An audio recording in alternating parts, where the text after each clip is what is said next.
En génétique mendélienne classique, on commence souvent par le cas où un caractère est contrôlé par un seul gène. Par contre, le plus souvent, plusieurs gènes interviennent dans le contrôle d'un caractère. L'épistasie correspond à une situation dans laquelle il existe une interaction entre deux gènes qui contrôlent le même caractère.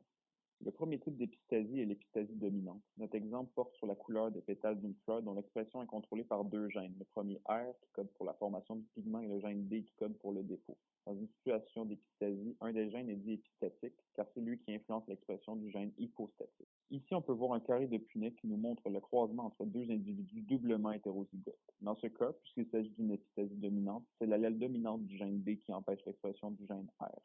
Donc, dès qu'il y a présence d'une copie de l'allèle dominante de D, le phénotype est automatiquement blanc. Dans le cas où les copies sont récessives, la couleur rose sera exprimée. Rose foncé si l'allèle dominante de R est présente et pâle si l'allèle récessive est la seule copie présente. Les individus de la F2 du carré de Punnett précédent ont été obtenus par autofécondation d'individus de la F et l'épistasie récessive. Cet exemple porte sur la couleur du pelage de Labrador, dont l'expression est contrôlée par deux gènes, le gène E qui code pour le dépôt et le gène N qui code pour la couleur. Dans ce cas, le gène épistatique est le gène E qui contrôle l'expression du gène N.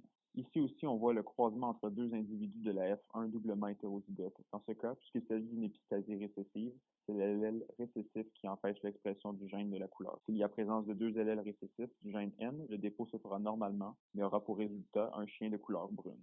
Tandis que dans le cas où le chien est porteur de deux copies de l'allèle E récessif, le dépôt ne se fera pas et donnera un chien de couleur dorée. Les individus de la F1 qui ont permis de former la F2 ont été obtenus par ce croisement.